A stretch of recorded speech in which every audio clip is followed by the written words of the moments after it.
we're breaking down peak centralization. Okay, so you're going to have supply chains shortened. We can't rely on China or India to produce our pharmaceuticals for us. Okay, we can't rely on Taiwan to produce our electronics for us, and on it goes. So we're going to have to start going back to supply chains that are shorter. Now, from a personal standpoint, when you guys think ahead, you need to sit down as a family and decide, one of the most dense products to own in your home that's going to provide you, carbohydrates to keep alive. Forget about your keto diet. You're not going to get protein.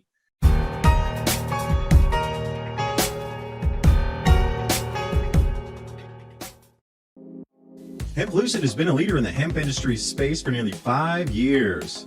And Hemp Lucid has been a supporter of the sun community for over 8 years now. Grand Solar Minimum.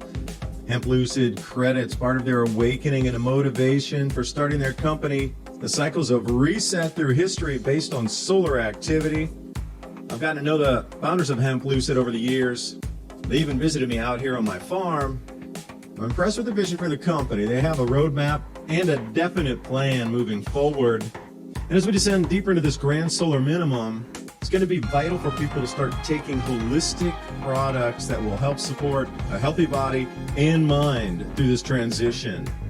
Hemp Lucid sells USDA organic products available in tinctures, topicals, edibles, capsules. They also offer pet products for your furry friends. And Hemp Lucid is offering the ADAPT 2030 community up to 60% off products for Black Friday starting November 14th through the 30th.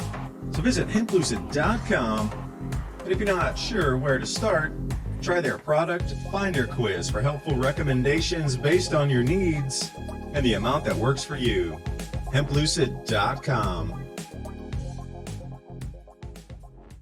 Today with me, Bob Kudla, tradelikeagenius.com. So much has moved forward with pricing in terms of wheat. The crops are now coming in. It's the farmers telling us in the fields what's being lost and not coming anywhere remotely close to what the USDA government forecasts. So now we're starting to, the oil and the water are separating here. Government rosy forecast to keep markets stabilized versus what the farmers are saying, whoa, we got a huge problem. Durum wheat, for example, is only 50% of what it was last year, and globally, there's not going to be enough to supply. So that would entail shortages or extreme price rises, which we're seeing. And a lot of people are caught off guard. We should have been warned. I've been warning about this. Bob's been talking about it forever. We're kind of blue in the face, yapping, price rises, increases, shortages, unavailability, your quality of life. You're not in, and it's here now. It's obviously here. So what can we see moving forward? A little bit of timeline. The availability is there right now, but the prices are becoming unaffordable. And we see another pipeline being closed that runs across the Great Lakes.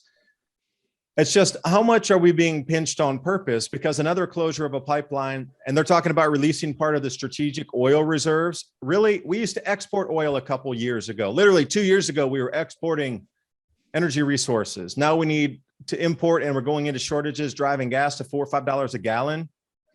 Your foods, John Deere's still on strike. A lot of things to plant aren't there. And then the fertilizers are not forthcoming next year. So irregardless, if we had a perfect weather year and everything was running succinctly and everything was just functioning, a cherry on top of perfection, without the fertilizers, we would be getting gargantuan crop reductions anyway. But now add on today's world on top of fertilizer shortages and unavailability, non-delivery, even the base ingredients coming out of China, they turned off the tap instantly on that. So enjoy your Thanksgiving meals, celebrate with your family that you have abundance and food at your fingertips and on your plates, because next year it's going to get real expensive or unavailable. So Bob's here. Again, we always go around for the month, talk about the changes. This is all since just last month since we talked. All this is really now forward and front on the table. So Bob, I appreciate you joining me. I know it was a long-winded intro there, but. Yeah, hey, thanks for having me. I would expect nothing less than a opening monologue of that magnitude. So as you know, Dave and I are talking, we're having macro conversations that then feed our interest in certain sectors of the market. But when things get real, people are not going to, they're not going to care what the price of Tesla is, because you're not going to be able to afford a Tesla. You're going to be really interested in what the price of wheat is, or the price of Bitcoin, or the price of gold, because that's the only way in which you're going to be able to leverage your wealth to be able to afford things into the future. Or the price of a parent-dev magnetic motor. It moved from that, what Bitcoin was, to the proof of work, to the proof of stake, and now it's moving to work proof of time. So as we, just move out into the ecosystem here, something that's so much more energy efficient, faster than anything out there. What is it? So you got to think about the automobiles from the early 1900s. Well, sorry, electric cars were first in the 1880s. And then they were taken away, replaced by diesel motors. There was not really gasoline at that time. Diesel was the first motors and the only motors. And then suddenly there's this byproduct called gasoline, and an engine was invented to burn that, combustion.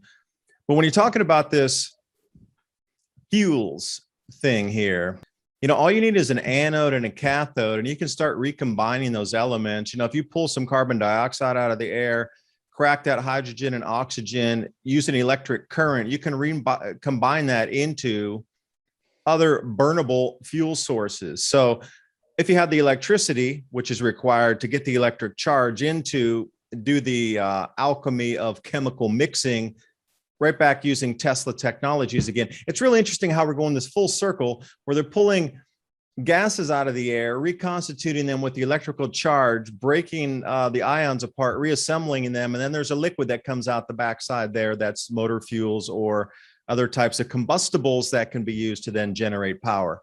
I find it fascinating. Do we skip 100 years of invention here, or were things kept off the shelf, as you mentioned there? And then the control of the food. I've been saying this with the whole grand solar minimum thing. At some point, there's going to have to be a presence in the food distribution and food point sale arena to control the masses that are going to be super angry, that won't pay anymore. They'll just start busting shop windows to get in for the food. So how many repeats in history do we see again when the British military used to accompany every grain shipment from the fields into the cities? At what point do we roll over here? You seem as said, it's almost as if everything's planned with the fiat collapse to bring us into a new monetary system. When knowing that the monetary is only one, subset of the tripod here. We got the government itself, and then we got the citizens and the ever rising prices, inflation, and food inavailability or lack thereof that will then change the mind of people and how angry they'll get. You're going to need to control the food from that field, again, to the factories, or from wherever it is to the supermarkets, and then control the supermarkets themselves. Because when people get in there, they're going to be unruly when they get there. So take it back 2008, quick story. Down in Thailand, people were coming in the middle of the night and then just harvesting entire fields of rice that were ready to be harvested. So they ended up stationing military out in all the rice growing regions because these little harvest bandits were coming in the evenings and grabbing what would have grown through the year. So, seeing all these different stack ups in history, knowing these changes that are moving into this incredibly fast energy. So crypto is just one part of it. And you got to think that, the carbon market's going to be another pillar of the new asset class.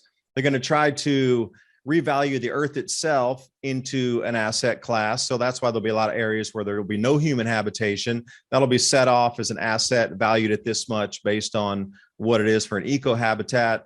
You got the new, I don't even know if it'll be some sort of currency tagged to gold that'll have value to it. And then you start to add all this up, like they're making asset classes out of nothing. And where's the energy mix in this thing as a base for it all? Oh, you're going to have to be rationed on the energy. You're going to have to get your personal carbon allocation credits to then purchase something that's made using energy. And it's just, things are going to move faster. So if you come to this proof of time concept for, a few of these new protocols coming in, especially Solana and Chia, you can see the world where it's moving. And now it's just about trying to catch up and grab on the coattails of Superman as it's going that direction. But the traditional market shall exist as well. So how do you get that interplay between what the future is unfolding right now and then still keep one foot into the world that's still operating as it is as we're going through the transition? Because I find it the most fascinating. We're in that movement into a new system, and there's almost two sets of rules for the new and the old blending together right now. they'll price the old with the new. So instead of pricing things in dollars, they'll start pricing it in Bitcoin or whatever the government's competitive version is going to be of the dollar. But look, you're right. I think there's actually some good that's going to come from this, because we're breaking down peak centralization. Okay, so you're going to have supply chains shortened. We can't rely on China or India to produce our pharmaceuticals for us.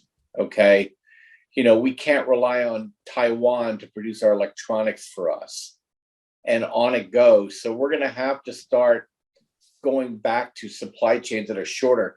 Now, from a personal standpoint, when you guys think ahead, you need to sit down as a family and decide, one of the most dense products to own in your home that's going to provide you, carbohydrates to keep alive. Forget about your keto diet. You're not going to get protein. Is that you're going to, you want rice, okay?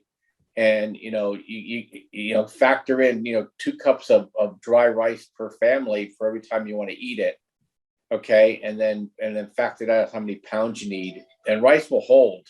So what you need to do is get rice and put it away. You want to have some bread stuff, but the other thing too, you can grow this in your home, is I have out in my backyard, I have 3 plots of potatoes. Now I'm blessed. I live in Southern California. I already harvested a crop in July. I got a crop coming out of the ground here whenever I decide to kill the plant, because it's still producing. And I got 2 more coming up right now that'll start producing in about 3 months. So potatoes are very, very dense in terms of the space it requires to produce enough to eat. And you can literally leave 1 or 2 of the potatoes that you harvest back in the ground, which I did, and they're bringing up new crop. So, so you got to think about that. If you're out there listening and you want a business that's going to be able to be successful going forward, think really hard about producing, greenhouse grown crops in an area that that's going to suffer from supply chain issues. Okay. And then going back to your other comment regarding the fracking and the cracking of these materials, is that we're also been buying platinum companies. Okay. And then rhodium is also, one of the stocks that we watch is a platinum rhodium company. Okay. And so you're going to see platinum prices increase exponentially in the hydrogen economy. And I think what we're going to see in the United States, I think we're going to see a bifurcation. We're going to see where solar energy is abundant. We're going to see the electric economy, and where you can't produce solar and wind, which is the Northeast, and you can't get the hydro out of Quebec, you're going to probably see more nuke plants, and you're going to see more of a hydrogen economy. Look, you can't put charging stations in enough places. Okay. And I don't think you can produce enough batteries. The toxic nature of the current batteries is going to become prohibited. And so I think you're going to see a push back towards hydrogen. Or we're going to see is one of the things that you didn't talk about, Dave, was we have basically these hybrid systems. So we went from gasoline to what's called electric capture, right? And then we went electric gas hybrid. I think we're going to see hybrid cars. It could be battery, gas, and hydrogen. There's going to be some pretty creative engineering, going on right now. And I think, look at what's happening with the electric bicycle. I think you'll see that play out in areas that it will be allowed. Like areas like Portland, it's already a bike friendly place. Where I live in Southern California, everybody and their brother has an electric bike. So instead of hopping in the car, running up a mile to the grocery store, you just hop on your electric bike and you can serve the same purpose, and you can charge some of it by just pedaling too. So I think you're going to see some really interesting things happen when push comes to shove. But the sad thing about the whole thing is it never had to be. Governments just can't help themselves. They want to be in charge. They want to tell you how to live your life. And if we would have went all nuke, 30, 40 years ago, we'd be sitting at baseline 5-6 cents electric kilowatt. and we'd be living in the land of abundance. But now we're going to be living in a land of scarcity, because these people, they're religious in their views. They're not, practical in their views. And for whatever reason, they want to control us through renewables when nuclear is the way to go. And so, and when people don't look, people wonder, I've been in the solar business personally, I was in it for 14 years. I owned a solar energy installation company, so I know from where I speak. The installations that I've done in 2006 are coming up an end of life in 5 years. So, and people are not going to have the money, and and they're not plug and play. So the panels I have on my roof, when I have to replace mine, I can't replace them with like kind. They won't fit. So people have to tear their roofs off to be able to put these back on. And when I mean tear the roof off, I mean you're going to have to pull tiles out here in Southern California. At the same time, you're going to have to repaper. So instead of it being maybe a $10,000 replacement, you're looking at a $20,000 replacement plus. And so that's not factored into people's thinking. And even in the industrial level out there in the desert where they're pumping these things, same problem. These solar panels lose their efficacy and their efficiency every year. They basically drop 1% a year. So they just they Alzheimer right off. And after 20 years, they have a steeper decline. So and look at windmills are even worse. Like 5 to 7 years, those blades are getting destroyed, and so, they're going to have to come to Jesus and go to nuclear, and if Jesus will have them. Yeah, because everybody was yipping about e-waste anyway with what happened with the phones, the computers, and then you're going to add all this in. I mean, yeah, it's a great narrative. We're going to do this. It sounds good on paper until the reality is when you got a Himalaya-sized, disused stack of solar panels that nobody can ascend.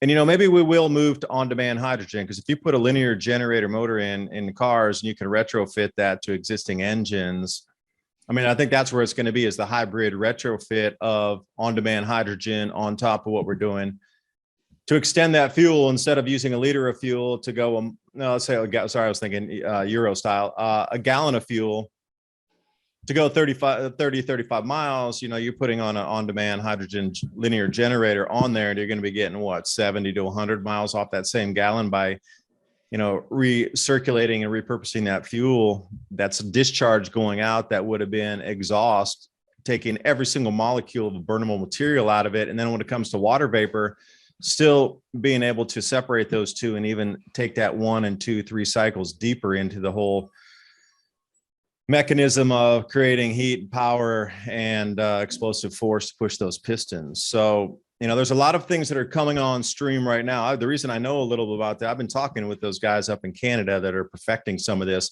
and they put it on dirt bikes already, and they're running dirt, Enduro 250s. You need a lot of power to get some of these dirt bikes up hills. They're using this same on-demand hydrogen for dirt bikes and dirt bike racing. So if it's gotten to that level where they can shrink that down in and put on-demand hydrogen on dirt bikes, then what will it be for automobiles and trucks? We should have done this decades ago, because this is where the tech was decades plural ago. It's just finally coming into fruition because they're allowed to do it, quote unquote, now.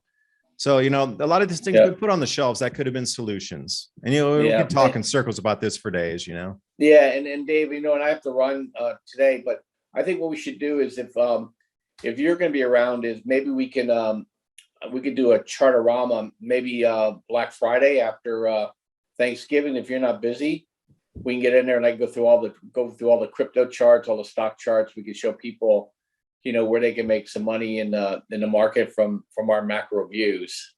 And if not, we'll pick a time and date that'll work for both of us, and I think people will like it. I'm going to be chopping a bunch of firewood. Well, we are going to chop some, but we also have a log splitter. But Thanksgiving and the 2 days after that, we're going to do kind of like a barn building where I help you chop your firewood and do it on your property. You come by our property, and we're going to do 3 of us, and we're just going to rotate around at different pieces of property here in East Tennessee all the time while we're cooking and having an extended Thanksgiving at each person's farmhouses as we go around for those 3 days. So You know, you might as well enjoy the abundance while you have it right now and be able to help and learn, because others that I'm going to already have pole barns they built themselves and already use the cedar trees and cut them into, like, 8 or 12-foot lengths to be able to use those as the posts. So I'm trying to learn on trying to use what's on your property as a cut to be able to build something at the same time. So I'll be happy to do that. It's got to be probably a little 29th or 30th, but definitely 100% into it, because so much is going to change between now and then when the harvest really start to get tagged into the books here as to what it was. Prices are going to be up further. And I do hope, my hope is that this is a real discussion around the Thanksgiving dinner table of where we sit currently, the technologies we've had, and where the prices are rising, and why it does seem to be sort of a purposeful pinch. And I really hope that's part of the Thanksgiving conversation this year. And I wish every one of you a happy holiday season coming up. Yeah, same. And I'll let you go. I'll give you a shout, Dave, and let's get together at the end of the month. I think it'll help people. It's always nice to know if you can put a plan together, takes the anxiety away, and at least you can be pushing forward versus somebody pushing on you. So anyway, I'll let you go, Dave. I'll catch you a couple weeks. All right, that's Bob Kudla, tradelikeagenius.com, and use the promo code VETERANS. Talk to you next month. Thanks for joining us. Hope you got something out of the conversation, and always stay safe and prepared. Bye for now.